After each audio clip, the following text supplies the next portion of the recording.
c'est Kamaltero et Kitaro pour vous servir au Mon Corvo. Et donc voilà, ça fait un taille qu'on vous a pas fait une petite review qu'elle est bien sympa. Déjà, message de Kamaltero, il tenait. Bonne année à tous. Voilà, on est encore en janvier, c'est permis. Et donc, eh bien, plein de bonnes choses, on espère que ça se passera très bien pour vous dans tout ce que vous entreprenez. Et du coup, surtout, un truc qui est cool, bah c'est le chapitre de la semaine quoi. Ouais, et ouais. 812, ça fait plus de 2 mois, on en convient que vous n'avez pas eu de chapitre sur le Mont Corvo. Et puis ne vous inquiétez pas, on revient en grande pompe pour un chapitre vraiment de folie. Le premier chapitre de l'année 2016, Oda n'a pas fait les choses à moitié, vous allez voir. On regarde ça tout de suite. Let's go.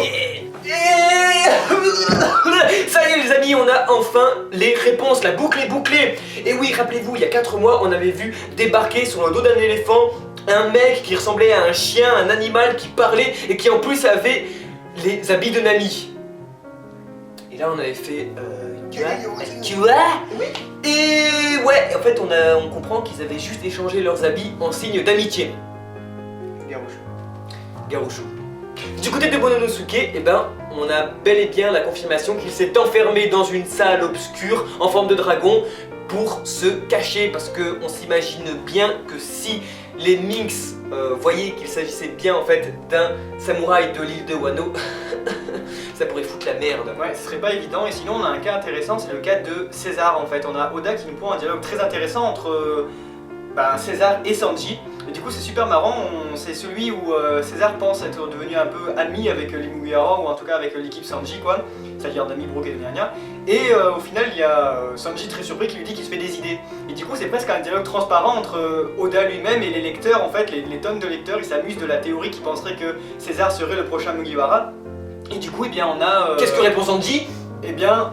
non, pas du tout, qu'est-ce que tu racontes? Et ben voilà, on dirait Oda qui parlerait au lecteur lambda qui penserait que César pourrait éventuellement rentrer dans l'équipage, ce qui est n'importe quoi, alors qu'est-ce que vous racontez? Laissons ces petites futilités de côté et passons à la suite des événements qui est l'arrivée de Pecoms et de Capone sur l'île de Zou. Et croyez-moi, leur arrivée va changer de manière drastique les événements. Voilà, donc ils sont envoyés sur l'île éléphant pour récupérer les scientifiques César. Et ouais, d'ailleurs César qui avait en fait détourné les fonds de recherche scientifique que Big Mom lui avait fait. Ouais, en fait, comme quoi c'est vraiment un connard, mais alors jusqu'au bout. César. Bref, César en leur compagnie, et ben maintenant ils vont devoir exécuter leur second ordre qui est d'éliminer les Mugiwara. Mais les chapeaux de paille ont un atout, ils ont les Mix de leur côté, ils ont donc l'appui des hommes animaux et donc celui de Pecoms, jusqu'à ce qu'il se fasse lâchement assassiner dans le dos par Capone. Ouais, d'ailleurs, petite parenthèse un peu douloureuse, est-ce que Pecoms c'est aussi mauvais? Est-ce que Capone est juste ultra buseille? Est-ce que c'était un coup dans le traître? Est-ce qu'il y avait du granit marin ou je ne sais quelle connerie dans les balles? On verra. Dans tous les cas, on a affaire à un extrémiste des ordres à exécuter. En gros, un Sakazuki des pirates, un fils de lâche qui est prêt à tuer ses compagnons juste pour des ordres. La supernova Capone à 300 millions de berries et qui va donc alors user de son fruit du démon pour capturer les Mugiwara. Fruit du démon d'ailleurs que nous sommes très heureux et fiers d'attribuer l'Oscar du fruit du démon le plus louche de tout One Piece. Merci, merci. Gracias, arigato, thank you, dankeschön, merci. Je vais être rapide. J'aimerais remercier premièrement Eiichiro Oda qui m'a donné tout son amour en me dessinant. Ensuite, j'aimerais remercier toute ma communauté de fans qui m'aiment encore et qui me suivent. Quoi? Comment ça, j'ai aucun fan, hein? Bref, plus encore, si on a bien compris, il invite les Mugiwara en lui. Dans lui. Voilà, à l'intérieur. Son bide. Voilà, qui est en fait un château. Et donc, il les invite pour annoncer une nouvelle qui a laissé tout le monde Sur le boule.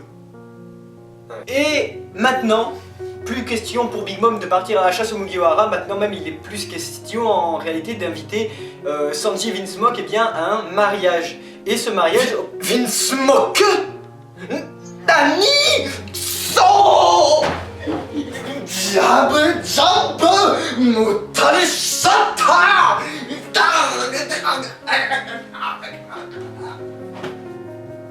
mis à part ça, on a quand même un manga qui fait un pas mais extrêmement important quoi, c'est dingue. Je veux dire, on connaît le nom de Sanji, le petit gars du Baratie là qu'on connaît depuis quoi, 15 ans plus.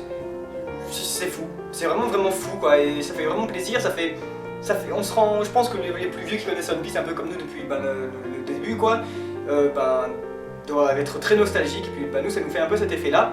Et plus encore, il s'agirait que Sanji et 2 autres frères, hein, c'est une fratrie de 3 frères en tout cas, pas de signe quelconque de potentielle sœur ou ni encore de ses parents, mais ce qui est sûr, c'est que notre Sanji Vinsmoke, ça fait tout bizarre à dire, eh bien est invité à un mariage, et ce mariage, eh bien, ce serait entre Sanji, le marié, Vinsmoke, et eh bien, la 35e fille de Charlotte Lilin, alias Big Mom, Charlotte Pounding en fait.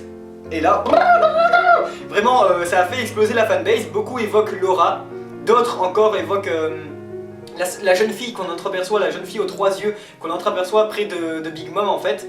Et ça se comprend, parce qu'au Mont Corvo, ce qu'on pense, eh bien, c'est que vous voyez toutes les jeunes filles peut-être qui portent une sorte de cœur au niveau des lèvres dans One Piece, ça pourrait représenter un signe héréditaire de la famille Charlotte en fait. Et du coup, peut-être qu'il nous faudrait replonger dans les pages du manga pour redécouvrir peut-être des filles qui auraient cette marque, et peut-être qu'il on pourrait trouver les 35 filles de Charlotte Lilin. Allez, salut.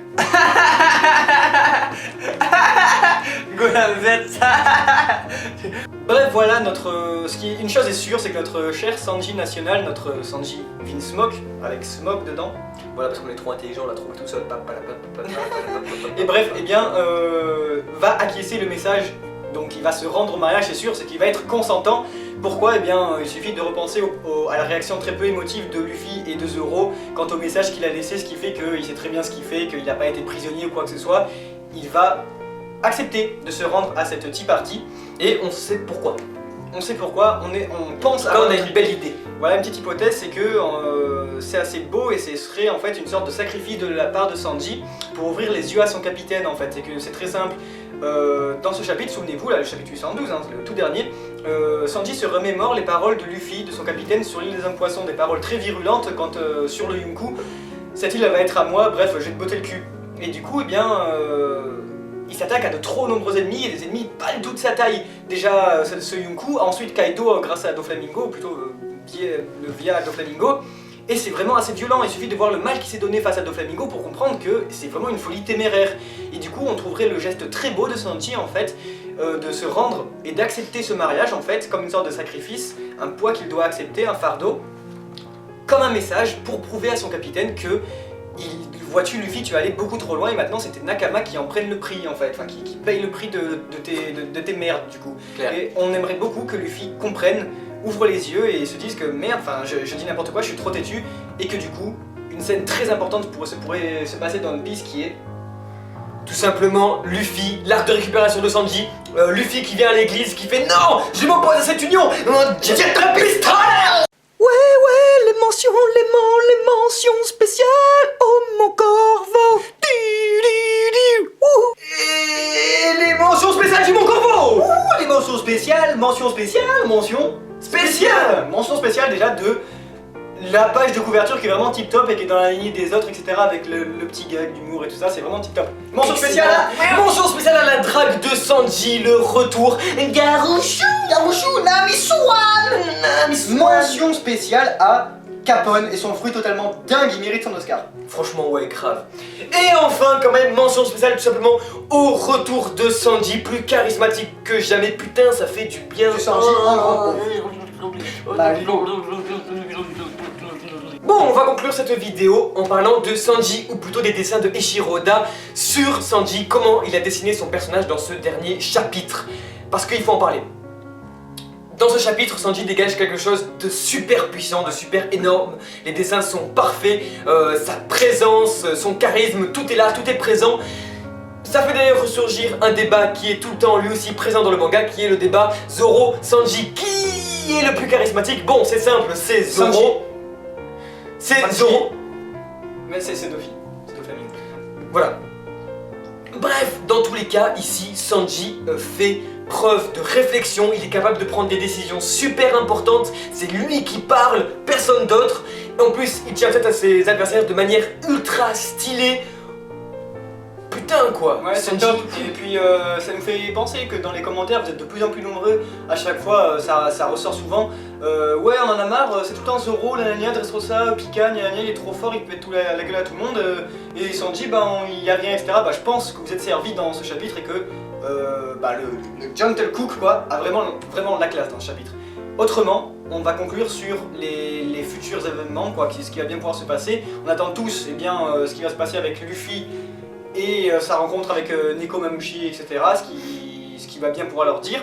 On attend également, c'est là où on en revient, un événement déclencheur et qui est le personnage de Momonosuke et qui agit comme une véritable tic-tac bombe à retardement. Et qu'est-ce qu'il va faire? Est-ce qu'il va se dévoiler? Quelle sera la réaction des Minx? Bref, plein de surprises nous attendent dans les prochains chapitres. Et voilà tout pour cette petite vidéo. Avant de nous dire au revoir, on aimerait terminer sur une petite note super sympatouche qui nous tient à cœur. C'est le cas de Lorenzo Pineo, un jeune dessinateur d'origine belge, je crois, 23 ans si je m'abuse. Qui a du talent. Exactement, et c'est surtout ça qui nous amène à parler un petit peu de lui.